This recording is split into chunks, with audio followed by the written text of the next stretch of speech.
It was Possibly. There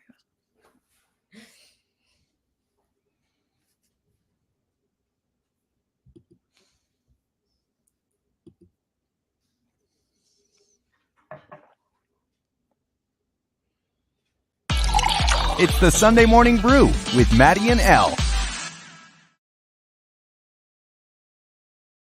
Good morning, Fight family. Happy Hey, Sunday. what's up?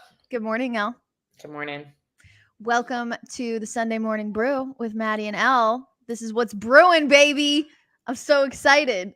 We're loving this new little segment we're trying out, so thank you for joining us. It was a fun fight night last night. A lot of stuff to get to, but just like a lot of fight news in general going on. So excited to kind of dive into a little bit of everything this morning. But the fun part about the Sunday Morning Brew is it will always start with caffeine every single time. Cheers to that. I jumped the gun and made mine already. Ooh, what do we got? This coffee. I splurged. I bought the Starbucks like cold brew coffee. Yes. That they sell at Target. Love it. And I found out I can do like a copycat for their like cold brew with like the vanilla sweet cream, which is not fancy. It's literally just vanilla syrup and cream. But did you use the fun little gadget to like make it foam? No, I didn't do the foamy. It's just cream. I wasn't really feeling the foam today. I just wanted the aesthetic though. Yes. Look how pretty it looks. That looks fantastic. Yes. Basically a Starbucks barista at this point. Dude, the amount of caffeine in my body at all times, that just makes me so happy. I went with the standard today. I have my lovely Nespresso. It's a bougie ass coffee machine.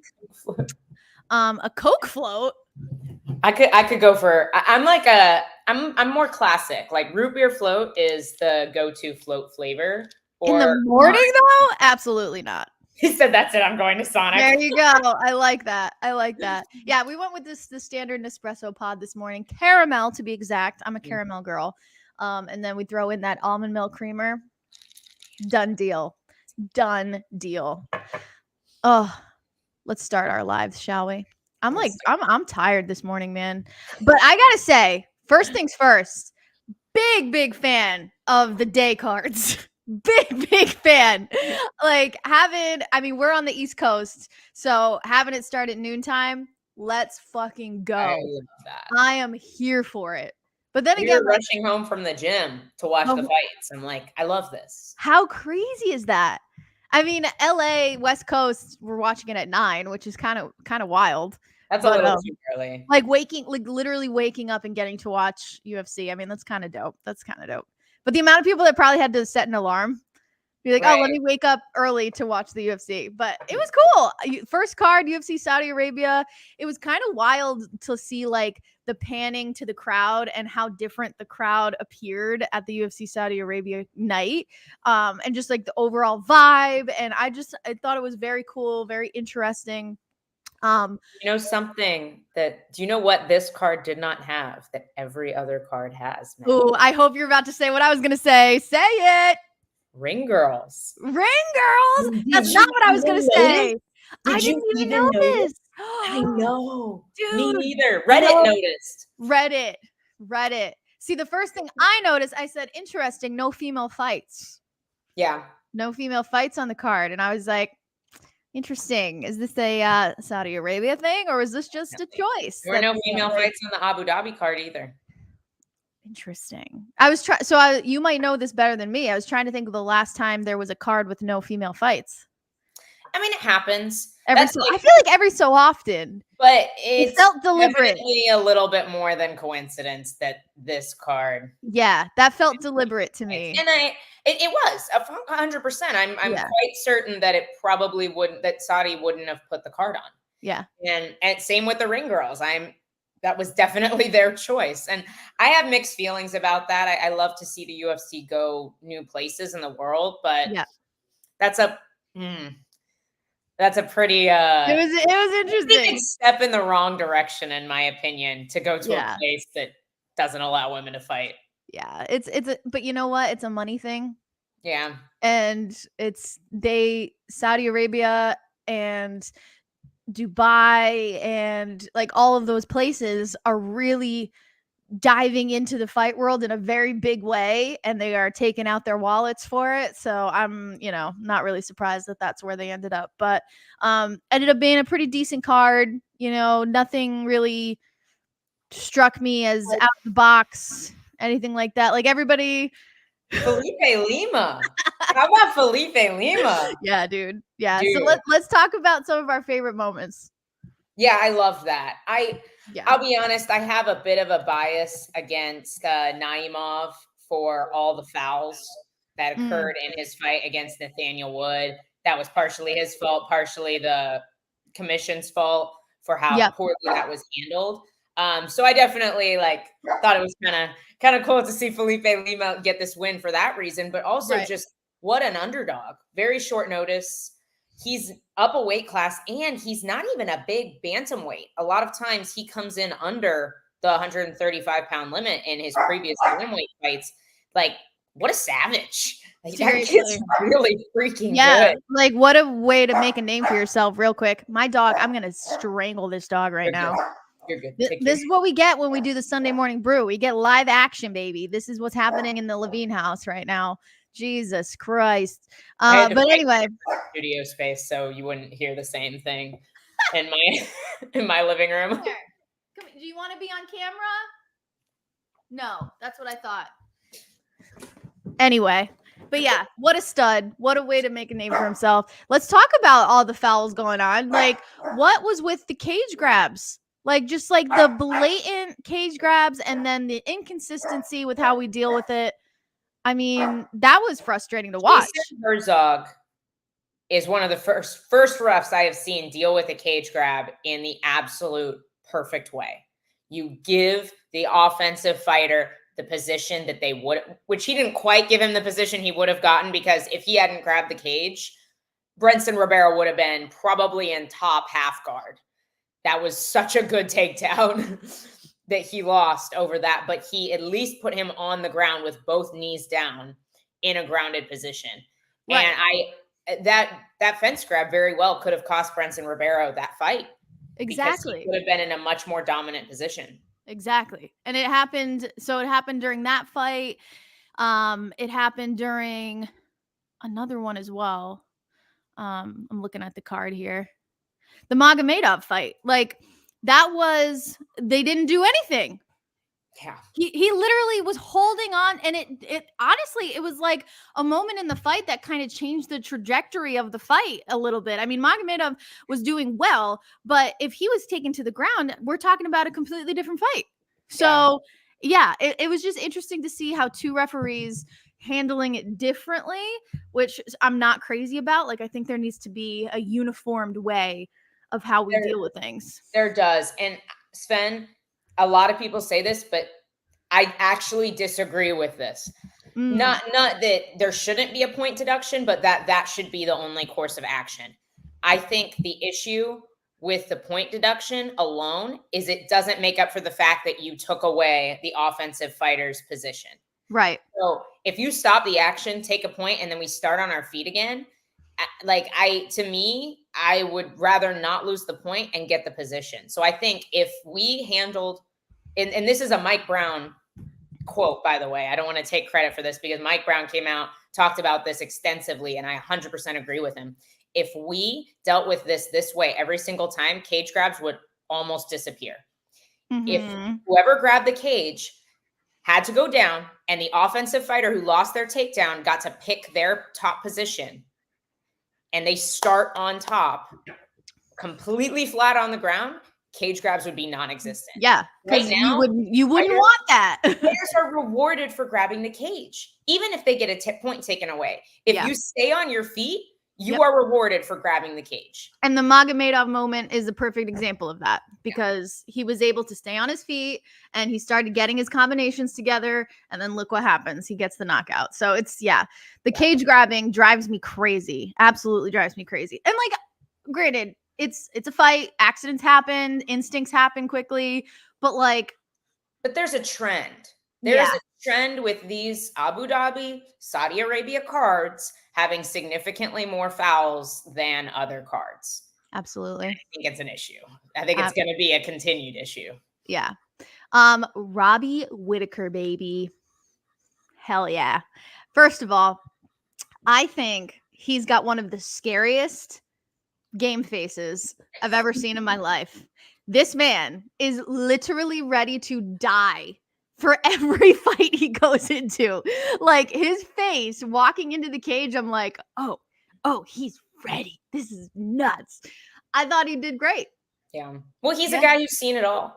Yeah. Like he's one of those guys that's just, he's been in there with the best guys in the world for years. Yep. Consistently does well with the best guys in the world. And I feel for Ikram a little bit. I think that, this was just, obviously it was a great short notice opportunity for him. Yeah. And had he won, like it would have been an incredible story. Third fight in the UFC, probably would have gotten a title fight off that. And Ikram's a fantastic fighter. It was just too much too soon. Yeah. That's a short notice fight against Bobby Knuckles is already an interesting idea. Coming off of, like your first two UFC fights usually aren't at the, the top 5 guys in the division, and his weren't. There's Worley Alves and Phil Hawes. And so what a huge jump from a career welterweight and Worley Alves to go all the way to arguably the best, like the number 2 best guy for years. Yeah. Is this ideal for the division? I don't know. I think there was a piece of me that was hoping the underdog would have like an incredible moment, and then we would get a little bit of a shake up in the division. Yeah. But it's like Whittaker is just stuck right there. I would just love to see some movement at the top of the division. And it's just like there's these dogs at the top that just keep staying there. And yeah, I mean, awesome moment for Whittaker. I shit myself when that reporter asked a very interesting question, the post-fight presser. We got to look at this question. It's going viral because I think Whittaker gave the perfect response to this question. Let's play it here. So this was at the post-fight presser, and it was a fantastic response. But how do you see this whole situation playing out for you? If not for Khamzat fight being canceled, probably things would play differently. You would have to fight 5 rounds. You could possibly lose. Are you happy how things played out? And now you had a pretty quick victory.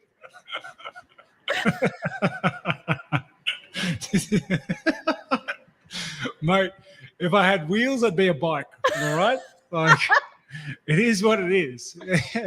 Yeah, mate. What if I ordered scrambled eggs instead of waffles this morning? I don't know. I understand Chimaev's a hard fight, but I didn't shirk it. I did not say yes to fighting. You know what I mean? Yeah. I don't know how to. Like, what a weird statement. Okay, there's like 3 pieces to this. First of all, he's implying that he picked fighting Ikram instead of Khamzat. Like Khamzat's the one who pulled out of literally almost every fight. But Khamzat pulled out of the fight. It's not like he had any choice in this matter. Yeah. And then on the other side of that, what an insult to Ikram. Like to imply that, obviously you were going to beat this guy, but you wouldn't have beaten this guy. But also an insult to Whittaker of being like, you probably would have lost with Khamzat. Bro, there wasn't even a question.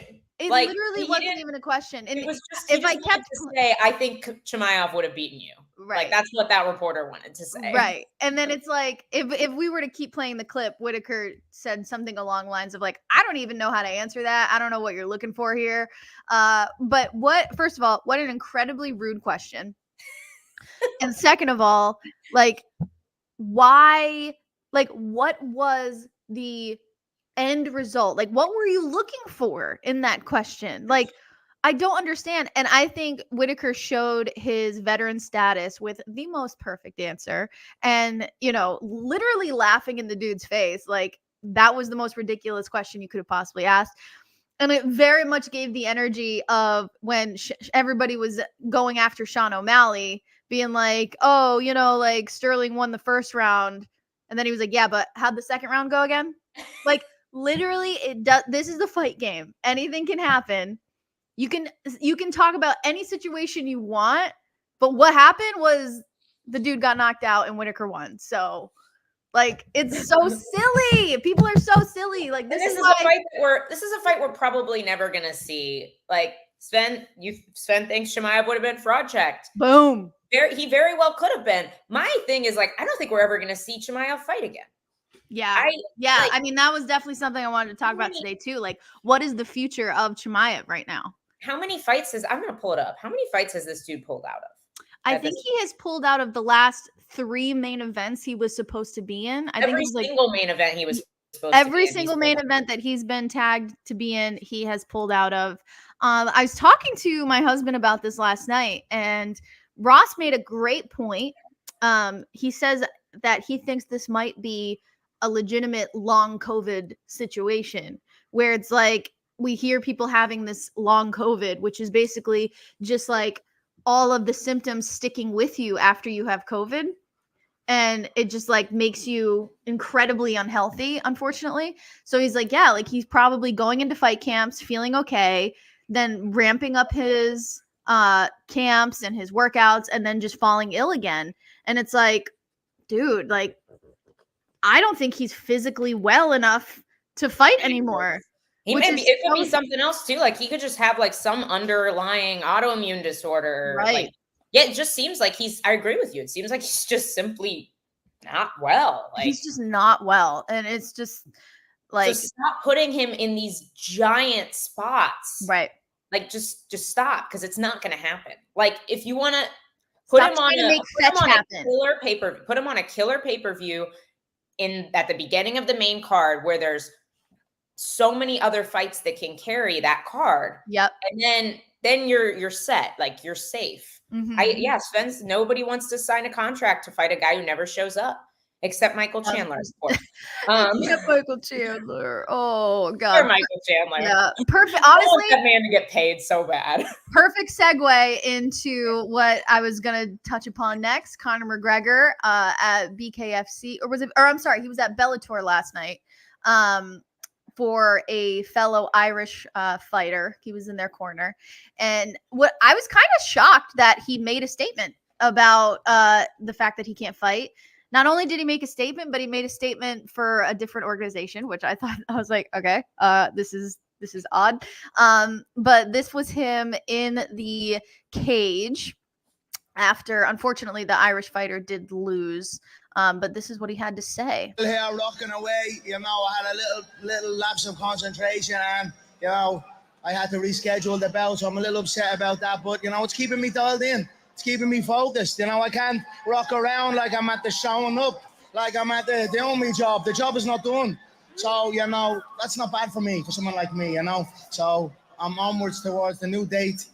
And, take my lessons learned. There was a lapse in concentration. If I was any one of these other little bums that can't move, that have no footwork, I don't rely on their skills, then I would be okay. And I've done it before. I've made the walk a multitude of times under those circumstances and given these bums an advantage over me that they don't even deserve. So now I'm dialing it in. I'm getting this training camps correct. I'm walking in there 100% Conor McGregor, injury-free.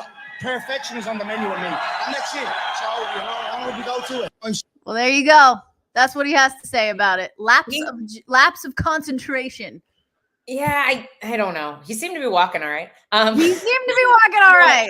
He tweeted, oh, I'm never going to fight injured again. Yeah. Which I can understand. He's like, and I'll never lose another fight again. And unfortunately, my brain immediately goes to, well, that's a whole lot of words to say I'm never fighting again. But I just don't think it's gonna happen. And more power to him. Like, the dude doesn't have to fight. He literally never has to do a single thing ever again. And I don't know if he could spend all of his money in his lifetime if he tried. I don't think he could either. And I think what's happening is he knows that he's a gazillionaire, whatever he is.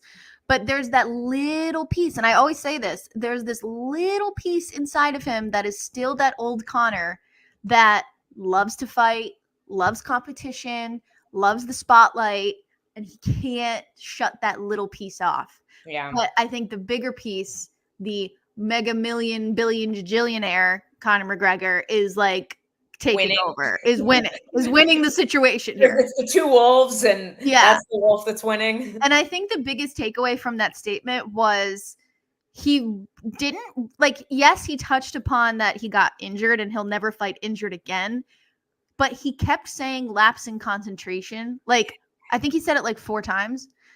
So it's like, literally, what does that mean? Like, you had a lapse in concentration. Okay, so that means is that how he got hurt? Is that what he's saying? Is that how he got hurt? Or were you slacking the fuck off and partying? Realized you weren't ready? And realized you weren't ready. And then you stubbed your toe and you were like, perfect, there's my out. Like, you know what I mean? Like, when he shared that video or that photo, I'm like, people are going to roast the fuck out of this guy right now. And they did. And I think he deserves it. Like, Pereira has like 27 broken toes right now, and then it's like, you know, other people are sharing their woes and whatever. But if you watch guys fight on, like, Thiago Santos fought John Jones on like 2 torn ACLs. Like, it's just and I'm not saying you should fight injured if you don't have to. That's not the point I'm trying to make. It's just this is the same guy that shat all over RDA for pulling out of their fight when his foot was like the size of a balloon. Like, we got the receipts, guys. We got the receipts. This might have been in 2016, but the receipts are still out there. The internet is forever. I was gonna say, social media always wins. People are pulling up a tweet that Conor tweeted back in like 2016, and like it was something along the lines of like, basically, pussies are pulling out because of broken toes. And it's like, whoa. And then RDA shared the picture of his foot from that pull out. And then there's Connor's little bruised toe. Wild. Like, damn, that's wild. So Can we just address Coco's face right now? She's the real star. Looks like a little gremlin popping up. Hi. Doesn't she look like Stitch from Lilo and Stitch a little bit? When she has her zoomies, I'm like, oh my God, you look like Stitch. Right? You're the real star of the show. What do you have to say? I should have brought Caesar to see if she would like notice him through the camera. I love this show. Like, oh my God. Oh my God. He stubbed his toe while in detox. I love it. That's fair. Let's see. Yes, it happened during the fight, but he very well could have not finished the fight. Yeah, like he could have just stayed down. I'm pretty sure he tore his ACL in the first round. So like, and he had, it was not just ACL. I'm pretty sure it was several different ligaments in his knee. But that happened in the first round, and then he fought 5 of the most competitive rounds we've ever seen against John Jones. So yes, obviously I agree. It's a little bit different scenario, but we've seen guys fight through much worse, you know. Pantoja fought on a torn ACL, and it was torn before the fight, but he fought because he had to. He had no money. And if you have ever experienced a torn ACL, you know it's almost impossible to be athletic on torn ACL. Like, people, like, my husband is a PT, so here's me kind of listening to what he says. So basically, he said you can live with the torn ACL, but if you're a professional athlete, good luck is basically how he put it. Like, because you can't have like crazy movement on it. So for somebody to fight on a torn ACL, it's like, whoa, you go hard. You go hard. I've fought on a torn meniscus before, and I'll be honest, I didn't really feel it in the fight. Cortisone shots, you know, before the fight, the adrenaline. But like, it's definitely at the back of your mind anytime you fight with an injury, and people do it. Like, usually it's the people who need the money from the fight. So I don't fault Conor for not fighting injured. I think it's just the irony of the history behind all of it. Yeah, it's the everything. It's like everything. It's just the everything. Paige VanZant going over to Power Slap. What's next? Like, what? He's done it all at this point, right? My question is, and I put her in the categories of Conor McGregor, where she has so much fucking money. Right. Why are you doing Power Slap? You make $1 million in 20 seconds with one photo that you put on OnlyFans, and you want to go over to Power Slap now? Like, I mean, I'm granted, actually very curious. We should. I'm gonna talk to her. I'll talk to her at the gym. Maybe we can get her to come on the Tuesday show and talk about it. let's Because do I'd it. love to hear. Maybe it's just maybe she's bored. Maybe Well, she's just and like, it's you know what? I may as well try everything. And if I listen, can." like, say what you want about Paige VanZant. Like, yes, she's sexy. She has an OnlyFans. We get it. Okay. Say what you want about her. But that girl always came to fight in the UFC. Like, she didn't really, win every time, but she always came to fight. Her fight with Rose, like, girl, yeah, was tough as nails. like, she clearly loves combat sports. Right. And like, she's tried the bare knuckle. She did boxing. Her last fight, right, was boxing. Yeah. She's done the boxing. She's done the bare knuckle. She's done the MMA. Like, all right, do Power Slap. Fuck yeah. Like, whatever. It's just like, I can't get behind Power Slap. I can't do it. Oh no, it's so I just don't understand the appeal. Maybe she wants that new Bugatti like Connor. Maybe. Yeah. But I don't understand the appeal. I would doing it or watching it. Like, I have no desire to stand there and just let you smack me. That looks horrible. I feel like that might be that these guys might have worse brain damage in a few years than the MMA fighters, because at least we're trying to not get hit. Right. And then I feel like on top of that, like, if you go to a Power Slap event, once you watch one Power Slap match, haven't you kind of seen them all? Seen them all? Yeah. I don't know. Like, I don't know. It doesn't, I don't get the appeal. But that's just me. Man. And like, I think as human beings, we love violence. It is like literally written in our history books of like, BC era. Like, we love warriors. We love watching people basically get hurt. Power Slap feels very much like the high school cafeteria watching, two people beef over some stupid drama. Like, it doesn't give me that, like, wow, this is a fight feeling. Like, it feels very much like I'm watching a high school brawl. Like, I don't know. Like, it's just weird. Or like two buddies that are like, all right, whoever falls down first loses. Like, that's okay, how it feels to me. I'm so glad you said that, because it just reminded me of my dumb friends from college who used to do slap shots, where it's like, what was it? It was like you would take a shot and then somebody would smack you, so the shot wasn't as bad. Did you please tell me you've done that? No, like, it's a high school punch for punch. I agree. Okay. No, I agree with what Chris is saying here. He said she's smart, she's done it all. Why not secure the bag? I'm with you, Chris. No hate to Paige for choosing to do this and gain 1,000% exposure and cash in on this new phenomenon. Because Right. I'll be honest, we don't know how long Power Slap is going to last, because I just can't. I can't understand how it's building a long-term fan base personally. Right. If it is, I mean, yeah, we could be totally wrong, but I like, don't like watching golf either, but people fucking love that. So 1,000%. 1,000%. And yeah, like, Chris, you said it perfectly. She's getting the bag. Like, she's definitely getting paid a pretty penny for this. I'll tune in. I'll probably tune in for that. Oh yeah, I'm definitely gonna watch her do it. It'll be the first Power Slap event I've ever watched. That I ever watched. Yeah. But crazy. I would say those are some of the biggest headlines coming up this weekend for the fight world. What are you up to this week, Elle? Anything fun? Not really. Not that much. Just Fight Banana stuff. Well, we got Fight Banana stuff for Live Train. I'm pretty sure Fight Bananas has something going on every single day now. We got the Fight Banana show on Tuesday, Betting Bananas Wednesday. Chris, when is your boxing show? Drop that in the comments. Is that Mondays? Is it Mondays? Boxing Banana on Mondays? Or no, we have Boxing Banana and then we have Chris's show. I love it. Two separate ones. And then we Ray does Boxing Bananas. So we always go live for the fights. Yeah. So the moral of the story here is you got to be subscribed to the Fight Bananas Facebook and YouTube page, so you always stay up to date on all of our stuff. Thank you for joining us on the Sunday Morning Brew. This is what was brewing lately, and we will be back with you next week. We love you all, and we'll see you soon. Bye.